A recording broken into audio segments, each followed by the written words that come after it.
Ujian itu ketika saya cari apa itu ujian, di sana ditulis bahwa ujian itu adalah satu percobaan atau proses untuk mengetahui mutu atau kualitas sesuatu. Jadi ujian itu adalah percobaan atau proses untuk mengetahui mutu atau kualitas. Nah, kita ini sebagai orang Kristen itu harus diuji. Ya, semua itu harus diuji. Ketika kita sekolah, kita mengalami ujian. Supaya apa? Ketahuan nih, mutu pendidikan yang kita miliki itu sejauh mana. Orang yang berpacaran juga harus ya, sebelum masuk dalam keluarga, rumah tangga. Jadi semua itu harus diuji. Waktu kau pacaran, uji ya, supaya kau tahu bagaimana nanti ketika memasuki rumah tangga itu perlu diuji. Ya. Di dalam segala hal itu namanya perlu ujian supaya kita mengetahui kualitas dari sesuatu itu. Saudara, apalagi dengan yang namanya iman, keselamatan. Tuhan tuh tidak main-main loh dengan iman kita ini. Ujian itu diperlukan dalam hidup kita. Iman kita perlu diuji supaya terlihat mutu atau kualitas.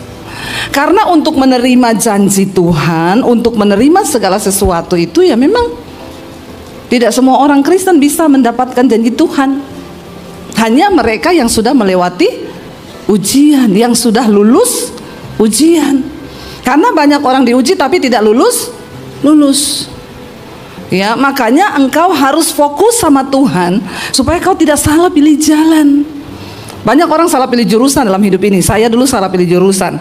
Saya waktu kuliah, saya ambil jurusannya IPA. Tapi ketika saya dewasa, ujiannya ekonomi terus, saudara. Kayaknya banyak saudara juga salah pilih jurusan ya.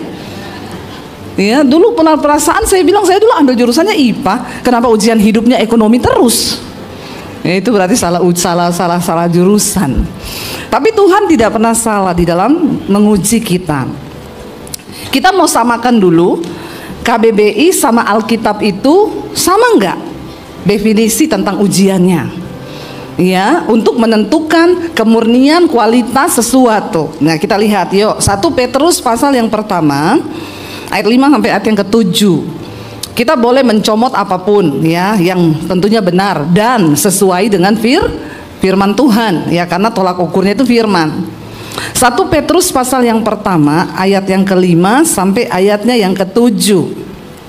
Baca bersama. Yaitu kamu yang dipelihara dalam kekuatan Allah karena imanmu, sementara kamu menantikan keselamatan yang telah tersedia untuk dinyatakan pada zaman akhir. Bergembiralah akan hal itu, sekalipun apa? Sekarang ini kamu seketika harus berduka cita oleh berbagai-bagai pencobaan atau ujian. Maksud dari pencobaan itu apa? Baca. Maksud dari semuanya itu ialah untuk membuktikan kemurnian imanmu yang jauh lebih tinggi nilainya daripada emas yang fana, yang diuji kemurniannya dengan api, sehingga kamu memperoleh puji-pujian dan kemuliaan dan kehormatan pada hari Yesus Kristus menyatakan dirinya. Katakan. Berarti kita sepakat tadi apa yang disampaikan oleh KBBI tentang definisi dari ujian itu mirip dengan Alkitab. Tujuan dari semua pencobaan atau ujian untuk membuktikan kemurnian, kualitas atau mutu daripada iman kita, saudara. Siapa hari ini yang lagi ada ujian? Ya, ujian apapun, mau ujian ekonomi, ya, ujian kesehatan, ujian rumah tangga. Cuma sedikit yang ada ujian, yang tidak diuji ini saya berdoa Tuhan ujilah mereka. Ya, supaya ada ujian. Kalau kita mengerti dulu definisi arti dari ujian, maka saya percaya saudara, kita tidak mudah menjadi orang Kristen yang lari dari setiap masalah. Justru ketika kita menghadapi masalah atau ujian, jadikan itu sebagai sebuah sarana bahwa Tuhan mau bawa engkau naik ke level yang lebih tinggi. Tapi kalau engkau lari, engkau tidak lulus-lulus dari satu ujian ini, kau puter di padang gurun terus. Ada orang-orang gak lulus dalam hal keuangan. Dia jatuh di situ terus berpuluh tahun hidupnya begitu terus, terkutuk terus. Karena dia tidak mengerti maksud dari ujian Tuhan itu apa. Waktu kita mengerti, kita meresponi dengan cara yang benar, engkau lulus ujian, maka Tuhan akan bawa kau naik ke level yang lebih tinggi. Ujiannya beda lagi. Amin. Ujian anak TK sama ujian anak SD itu beda sesuai dengan kualitas pengetahuan. Demikian juga iman. Ada orang umurnya sudah tua 70, tapi ujian imannya masih di anak TK. Ya, karena dia nggak bertumbuh dalam Tuhan.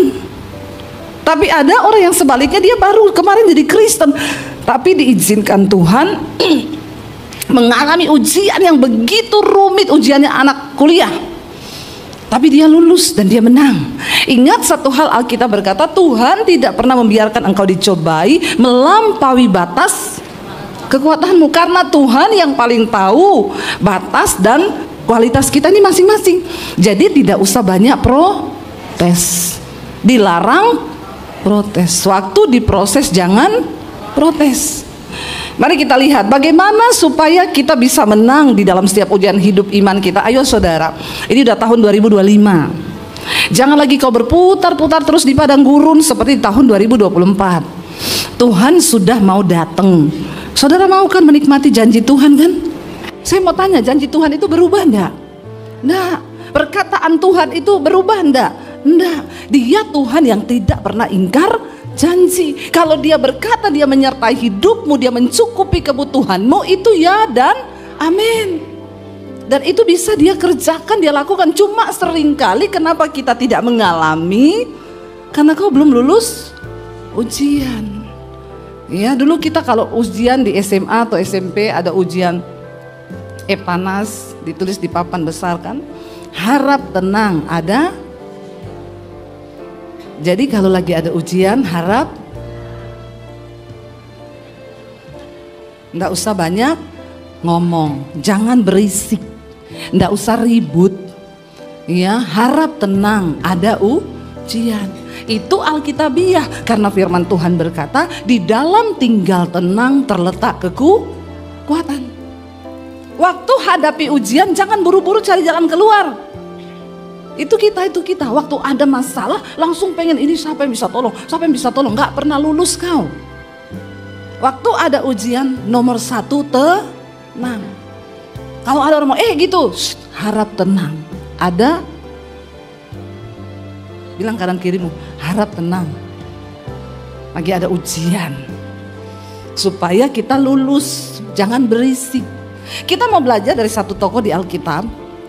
Saya nggak perlu cerita pergumulannya, saya nggak perlu cerita ujiannya karena kita sudah sering dengar.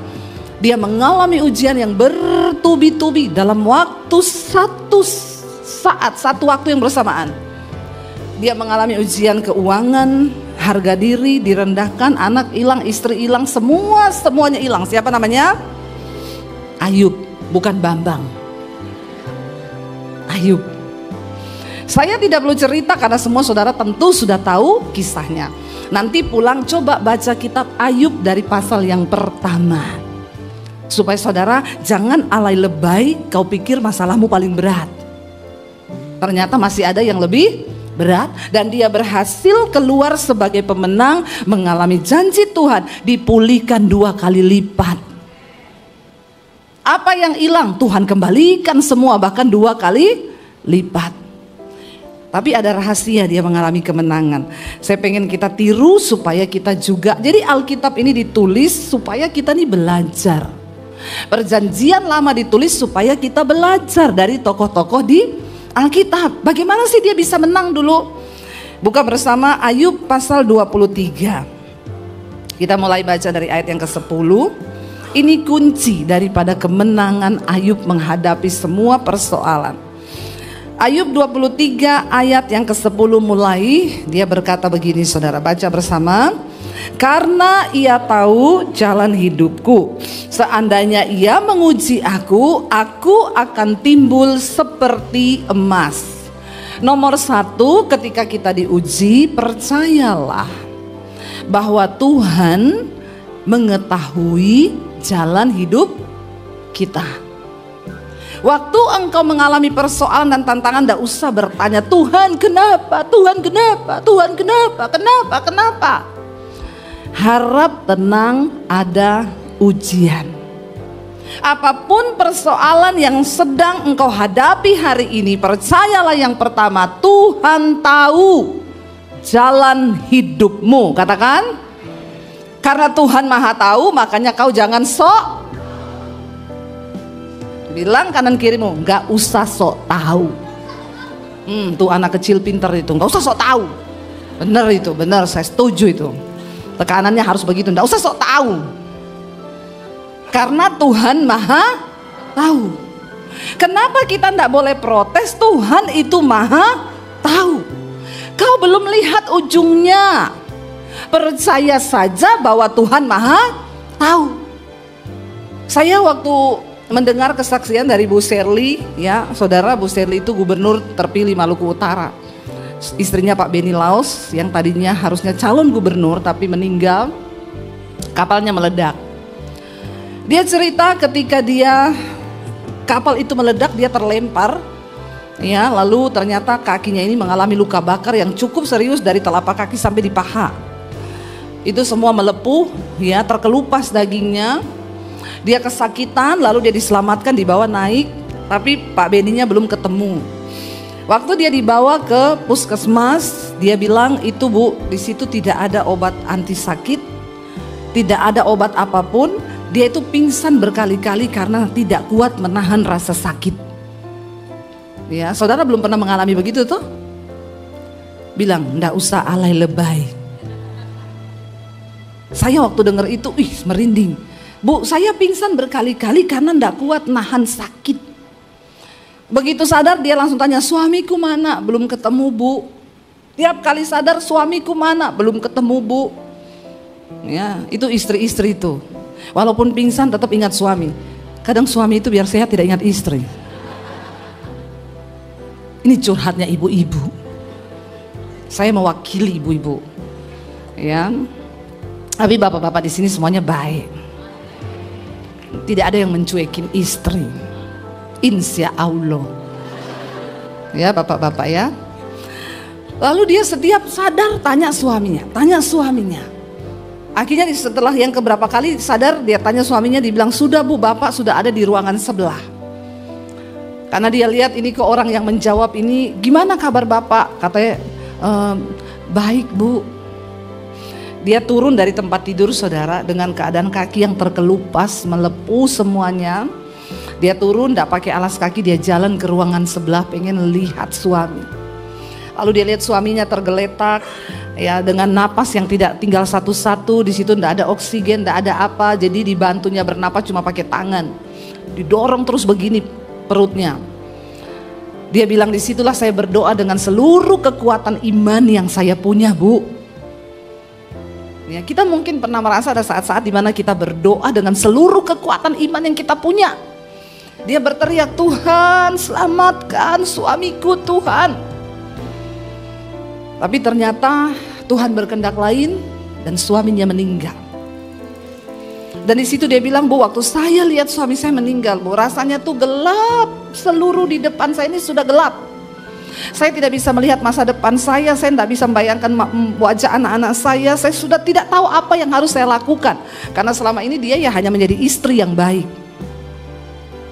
Berhari-hari dia mencoba bertanya, Tuhan kenapa, dan kenapa. Karena dia bilang, suamiku ini orang baik, baik banget. Ya memang orang baik itu cepat.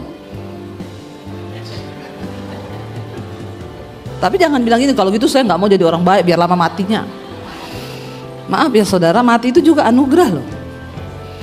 Ya, jadi kita nggak perlu pertanyakan kapan waktu kita mati. Ya siap-siap aja, Tuhan yang paling tahu.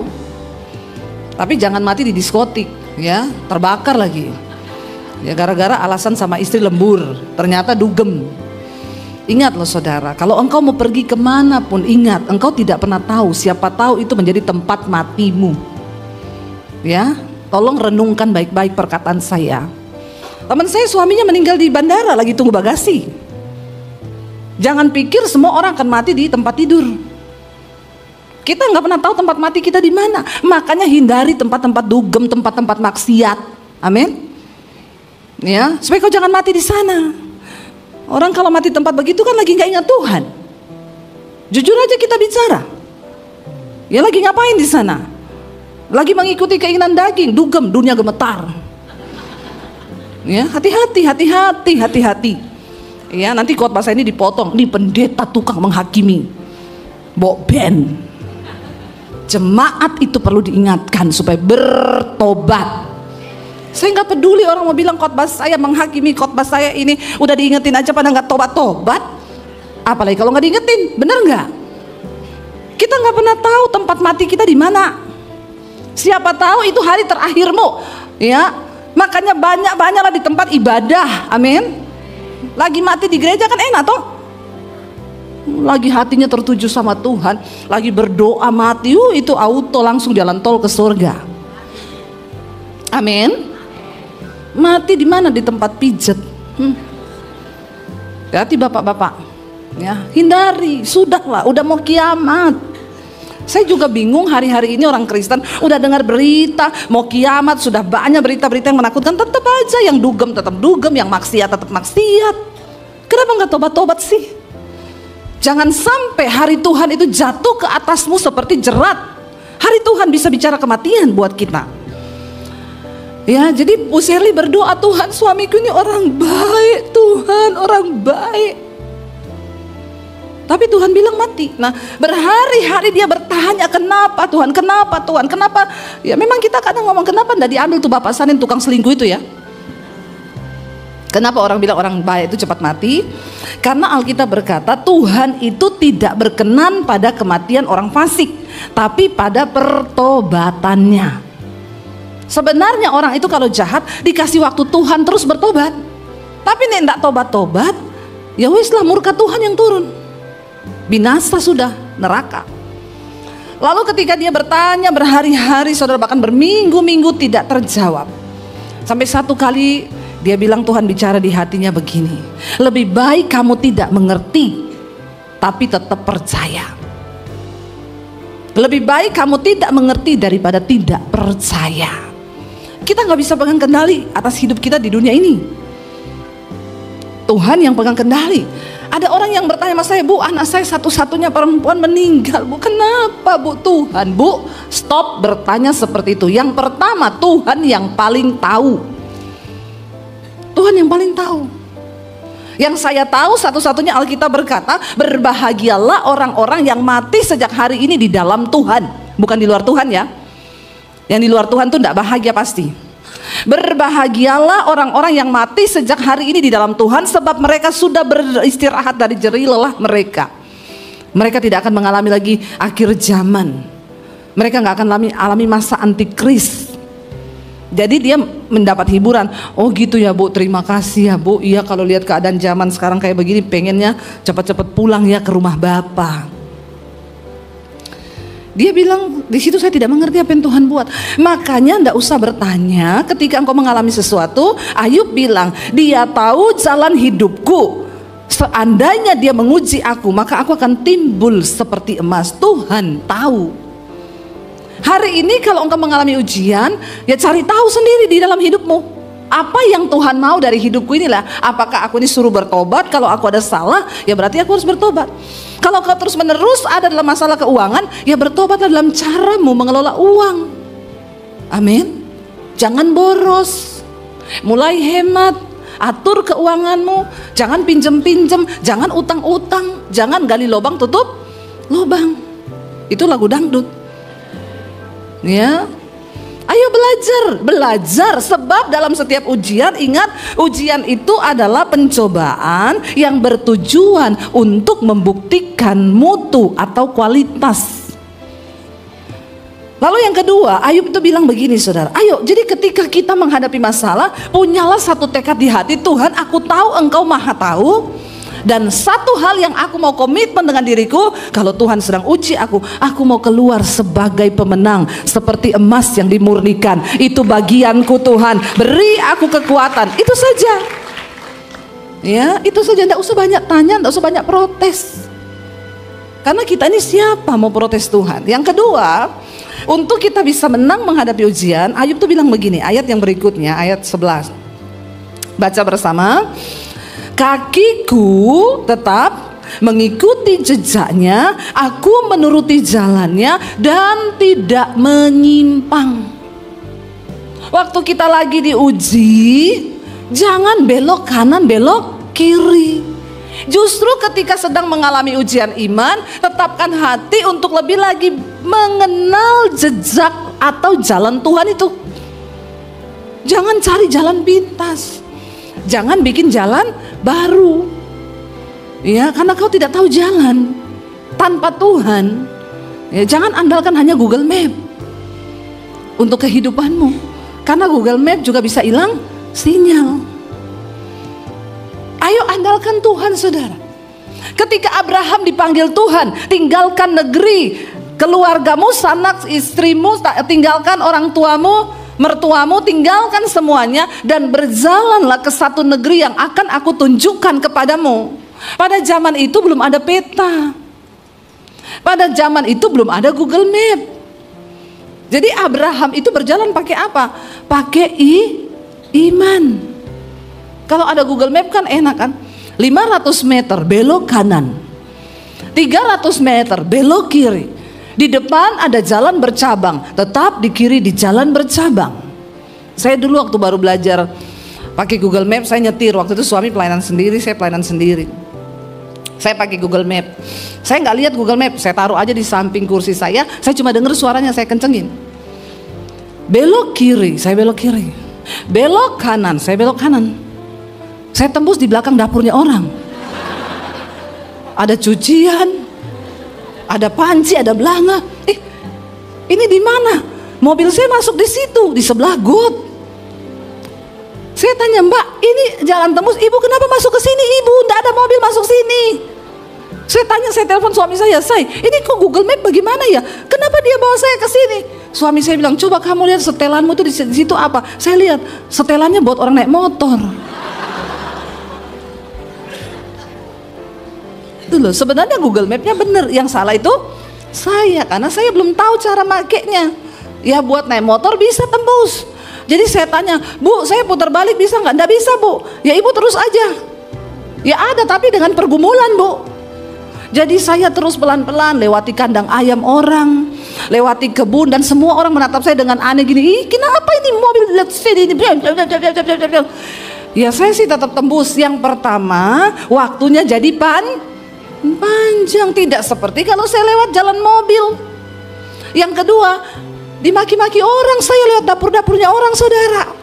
Hidupmu itu begitu, kalau kau salah jalan, perjalananmu jadi lebih lama. Harusnya prosesnya sebentar, jadi lama. Dan bukan cuma itu, diunek-unek ke wong. Kok lewat sini loh, kok ngene toh, ini ganggu aku loh, ini hidupnya ini piye toh. Orang itu kalau salah jalan, hidupnya bikin masalah, bikin repot orang lain, bikin repot orang tua, bikin repot mertua, bikin repot suami, bikin repot istri, bikin repot anak. Itu orang kalau nggak tahu jalan. Ketika Abraham disuruh Tuhan pergi ke satu negeri yang dia belum tahu, dia cuma bertanya sama Tuhan, kemana? Setiap kali dia sampai di satu kota atau desa, Alkitab berkata Abraham membangun mezbah. Dia duduk di situ, dia sembah Tuhan, dia cari Tuhan. Lalu Tuhan yang berkata, kamu melangkah lagi ke situ, nanti belok kanan, nanti belok kiri. Maka sampailah dia di tempat yang Tuhan tunjukkan. Hidup kita ini adalah sebuah perjalanan. Makanya kalau ada masalah, jalani aja, jangan lari. Sebab hidup adalah perjalanan, bukan pelarian. Amin. Kalau kau lari capek. Ada orang lari terus, kawin aja lari dia. Bagaimana kawin lari? Capek dong. Orang konseling, iya Bu, soalnya dulu saya ini kawin lari. Bisa ya kawin lari-lari ya. Nggak disetujui orang tua, jadi saya kawin lari. Jangan bikin jalan baru dalam hidup ini. Anak-anak muda, kalau kau pacaran dengan seseorang, lalu kau takut mengenalkan orang itu ke orang tuamu, berarti something itu, buang jauh-jauh. Amin. Karena kau sudah tahu yang benar kok seperti apa. Tapi kadang kau suka bikin-bikin jalan lain. Jangan bikin jalan lain, saudara. Hidupmu susah, bahkan kau akan menyusahkan orang lain. Abraham membangun mezbah, setiap kali datang di satu tempat bangun mezbah, tanya Tuhan, Tuhan kasih tahu melangkah lagi, melangkah dan melangkah. Ya, ikuti jejaknya. Ayub bilang, kakiku mengikuti jejaknya, aku menuruti jalannya dan tidak menyimpang. Waktu kita sedang dalam ujian, ayo kenali jalan Tuhan, jangan menyimpang dari firman Tuhan. Semakin engkau diuji, semakin berat masalahmu, semakin cari Tuhan. Semakin bilang, Tuhan aku pengen bertobat, Tuhan aku pengen kenal jalanmu, Tuhan aku tidak mau melangkah keluar dari firman-Mu, aku pengen melakukan setiap apa yang Tuhan mau di hidupku, supaya kau tidak berputar-putar. Waktu kita taat dan setia, maka Tuhan turut bekerja untuk mendatangkan kebaikan. Kenali cara Tuhan, jangan menyimpang. Yang berikutnya, apa yang Ayub lakukan sehingga dia mengalami kemenangan di dalam ujian imannya? Baca bersama ayat yang berikutnya, dikatakan di sana apa? Perintah dari bibirnya tidak kulanggar, dalam sanubariku kusimpan ucapan mulutnya. Jangan melanggar firman Tuhan, saudara. Jangan melanggar apa yang sudah Tuhan sampaikan, supaya hidup kita itu aman, supaya ujian kita tuh lolos. Kalau melanggar terus, ya sudah, berbuat dosa terus, nggak pernah bertobat, mengalami ujian keuangan. Udah dibilang jangan andalkan manusia, karena terkutuklah orang yang mengandalkan manusia. Tetap aja pinjam uang sama siapa ya? Nih lagi besok mau jatuh tempo, pinjam kemana ya? Pinjam kemana ya? Maka kau tidak pernah lulus. Karena selalu otakmu itu, pikiranmu itu pinjam kemana, pinjam ke siapa. Engkau menjadikan orang lain itu Tuhan. Alkitab berkata, terkutuklah orang yang mengandalkan manusia, yang mengandalkan kekuatannya sendiri. Ayo ketika engkau mengalami masalah, duduk di kaki Tuhan. Karena setiap ujian yang diizinkan terjadi cuma satu tujuannya, untuk membuktikan mutu atau kualitas iman. Kalau kita terus mengandalkan manusia, ya itu akhirnya kita ini jadi orang yang tukang pinjem-pinjem terus, minta-minta terus, pinjem uang terus, belum diganti yang kemarin udah pinjem lagi. Ada orang-orang model begini, orang Kristen. Nggak usah angkat tangan, saya baptis ulang kau nanti.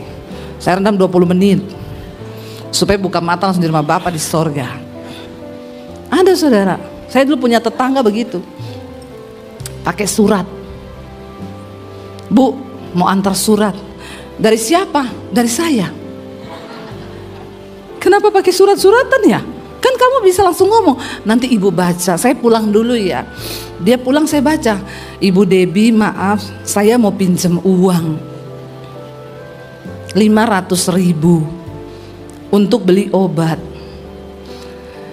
Saya pikir kasihan dia sakit, ya udah. Tapi saya nggak kirim surat balik.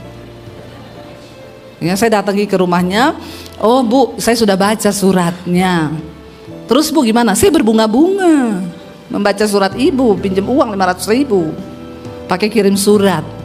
Nih Bu, karena ibu mau pakai berobat, saya tolong ya Bu. Nih saya kasih 500.000. Oh terima kasih Bu, nanti saya gajian bulan depan saya ganti.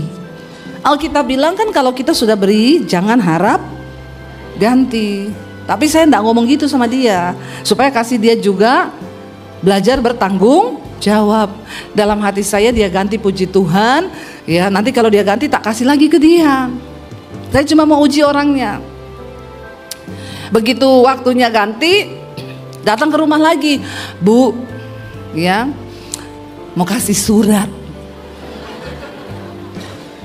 Saya pikir oh ada uangnya di dalam surat. Dia malu kembalikan, jadi tertulis dalam surat, terima kasih ibu, ini uangnya. Saya buka, saya pulang dulu ya bu. Iya, nanti dibaca ya. Iya. Dia pergi, saya masuk ke dalam, saya baca, Bu Debbie minta maaf, saya belum bisa ganti uangnya. Ini kalau boleh mau pinjem lagi 350.000 ya. Saya mulai ngelus dada ini orang ini. Tapi saya pikir ya mungkin dia ada kebutuhan lain kali ya. Nggak apa-apa lah, saya bisa, saya kasih, saya antar ke rumahnya. Iya bu, katanya kan ibu janji sebenarnya ini tanggalnya ganti loh bu, tapi kan ini ibu pinjem lagi toh. Jadi ya iya bu, soalnya pensiun saya, gaji saya kemarin tuh habis buat ini, jadi makanya gini. Sebenarnya saya malu. Oh ya udah, enggak apa-apa ini ya bu. Iya, tapi bener bu, bulan depan pasti saya ganti. Ya terus sudah bulan depan, saya tunggu. Tapi juga saya lihat hidupnya itu nggak menderita banget saudara, senang-senang pergi makan keluar ya. Bulan depan datang bawa surat lagi. Bu, dia mau kasih surat, ibu bawa pulang aja suratnya, ibu baca sendiri ya ibu. Uang yang kemarin ibu mau ganti buat saya, itu aja ibu pakai buat kebutuhan ibu, balikin dan ambil lagi ya bu, Tuhan memberkati. Lama-lama saya jadi Tuhan buat dia. Jangan kau tolong orang terus, lama-lama kau jadi Tuhan. Dia anggap kau Tuhan, kau berdosa sama Tuhan. Bukannya kita gak mau nolong, tapi ajari dia untuk berharap kepada Tuhan. Jangan dikit-dikit minta uang. Orang tua, kau memang sayang anakmu, tapi kalau dia sudah berkeluarga, suruh dia berdoa, suruh dia berharap sama Tuhan. Jangan kau mau jadi Tuhan terus buat anakmu. Apa-apa dikasih dikit, apa-apa terus dikasih, apa-apa terus dikasih. Ya, jadinya dia tidak pernah menganggap ada Tuhan. Yang dia tahu ada papaku yang tolong aku. Demikian juga orang tua, jangan jadikan anakmu Tuhanmu.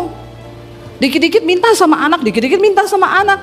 Ya ada loh saudara orang tua tuh yang akhirnya rumah tangga anaknya berantakan karena mamanya minta terus sama anaknya. Jadi anaknya ini pun juga, istri punya pengeluaran, ini punya pengeluaran.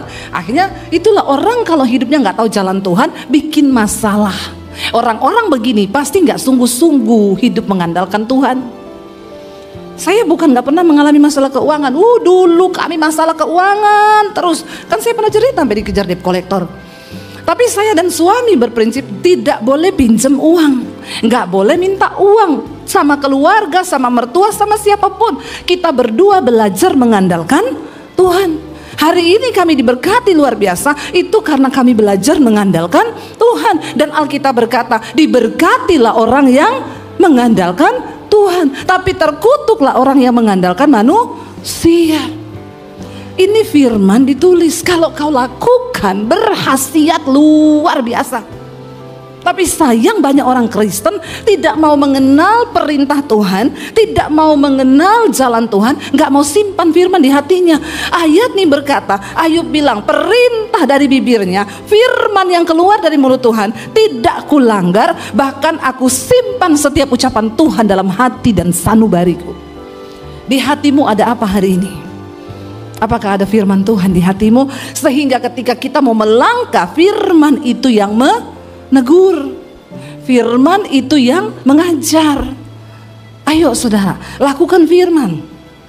Yang berikutnya di sana dikatakan, kita lihat saudara, waktu kita sudah setia dengan Tuhan, mengikuti jalan Tuhan, barulah saudara, janji Tuhan, rencana Tuhan itu bisa terjadi dalam hidup kita. Makanya Ayub berkata begini, siapa dapat menghalangi Tuhan? Waktu saatnya sudah tiba, tidak ada satu orang pun yang bisa menghalangi janji Tuhan atas hidup kita. Amin. Enggak ada satu orang pun yang bisa menghalangi janji Tuhan, firman Tuhan, berkat Tuhan. Siapakah, dia bilang di sana, dapat menghalangi Tuhan? Apa yang dikehendakinya dilaksanakannya juga. Waktu kita sudah menjadi orang yang tahan uji, kita lulus dalam setiap ujian kita, tidak ada satu orang pun yang bisa menahan segala janji dan kehendak Tuhan atas hidup kita. Amin. Karena Tuhan berkuasa. Ingat saudara, Tuhan punya rencana yang besar atas hidupmu dan hidupku. Apa yang bisa menggagalkannya? Karena kau tidak lulus ujian. Orang bisa terima penghargaan, bisa terima piagam kalau sudah lulus, dapat ijazah. Bagaimana kita dapat janji dan kehendak Tuhan kalau kita tidak pernah lulus? Nah, dikatakan Tuhan itu melakukan apa yang Dia janjikan, dikehendakinya dilaksanakan juga. Karena apa? Baca bersama dengan suara keras.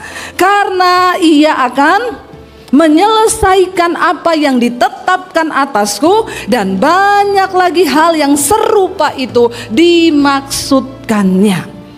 Ingat, Tuhan mau melakukan semua kehendaknya, rencananya atas hidup saudara dan saya. Tapi satu hal yang Dia minta, ayo lulus dalam setiap ujian iman kita. Katakan amin. Saya undang para imam musik, waktunya habis. Kayaknya belum seru khotbah saya, tapi sudah tinggal 5 menit lagi. Saudara, ayo kita lulus ujian. Saya ingat, saya bersaksi saudara, waktu saya ada di Jakarta, kami dipanggil dari Solo masuk ke Jakarta. Saya ingat kisah ini karena tadi kita ngobrol di yang cerita tentang kesaksian. Kami dibawa Tuhan ke satu gereja yang lumayan ya, di situ ada pengusaha kayanya. Saya dan suami jadi pengerja di sana. Kami kerjain semuanya. Setiap bulan kami dapat persembahan dari gereja dan dari pengusaha yang ada di gereja itu. Jadi untuk keuangan kami sudah tidak bermasalah. Bahkan anak-anak saya pindah dari Solo ke Jakarta juga pengusaha itu yang suruh bawa semua ke sini, bawa anak-anak, bawa. Dia bayari kami rumah kontrakan. Setiap bulan kami dapat persembahan di luar uang dari gereja. Tiba-tiba ya pengusaha itu sangat menghormati saya dan suami. Dia suka dengan khotbah-khotbah saya. Tiba-tiba saya dipanggil oleh Pak Gembala dan dia bilang gini, Bu, mulai bulan depan Ibu ndak usah khotbah lagi. Haleluya. Itu ujian. Harap tenang. Lalu saya bilang gini, kenapa ya Pak saya nggak boleh khotbah? Ya itu sudah keputusan saya. Ibu nggak perlu tahu alasannya apa. Jadi bulan depan Ibu nggak boleh khotbah. Terus saya bilang berarti saya boleh khotbah di luar. Oh nggak boleh. Ibu tuh di sini full timer. Jadi saya di sini ngapain? Ya Ibu duduk di kantor ngetik-ngetik. Nggak usah lihat singers yang lewat, lihat saya aja bapak-bapak ya. Lihat semua matanya. Biasa aja keles, jangan gagal fokus. Lalu ya saya dibilang nggak boleh Ibu di sini ketik-ketik di kantor karena Ibu full timer, nggak boleh khotbah di luar. Saya tuh masuk di ruang doa. Tuhan, secara manusia, kalau kami bertahan di sini keuangan kami aman. Anak-anak sekolah dibayari, semuanya dicukupkan. Kami dikasih mobil, rumah kontrakan dibayari, kebutuhan hidup dibayari, aman. Tapi waktu saya berdoa Tuhan bilang, aku panggil engkau bukan untuk aman. Karena tugasmu menyampaikan kebenaran. Kalau kamu sudah tidak menyampaikan kebenaran, berarti kau harus keluar dari sini. Ini bukan tempatmu. Lah Tuhan, gimana dengan kehidupan kami? Kau ikut aku, bukan ikut manusia, bukan ikut orang kaya. Saya dan suami bergumul saudara. Karena kalau kami tinggalkan tempat itu, saya harus balikin mobil yang dipinjemin. Kami kehilangan semuanya, bahkan mulai bukan dari nol, dari min. Sementara bulan depan kontrakan saya habis. Saya nggak punya uang 1 sen pun. Tapi saya mau mengikuti yang Tuhan mau. Ujian iman. Untuk Tuhan bisa tahu mutu imanmu itu ikut Tuhan atau ikut manusia. Bahkan di tengah keadaan yang sudah aman secara keuangan, di situ Tuhan uji. Karena Yesus dan Mamon itu beriringan dalam hidup kita. Satu-satunya saingannya Tuhan di dunia ini cuma uang. Makanya Yesus bilang, kau tidak bisa mengabdi pada 2 Tuhan, pada Allah dan pada Mamon. Saya bilang sama suami, gimana? Saya dapat suara Tuhan begini, suami saya bilang, kalau Tuhan yang ngomong, lakukan, jangan menyimpang. Kami keluar dari situ dan memulai dari nol. Kami waktu itu difitnah, mereka keluar karena dibayar gaji lebih tinggi di gereja besar. Padahal besok untuk bayar kontrakan kami gak punya duit. Kami cuma nangis di kaki Tuhan.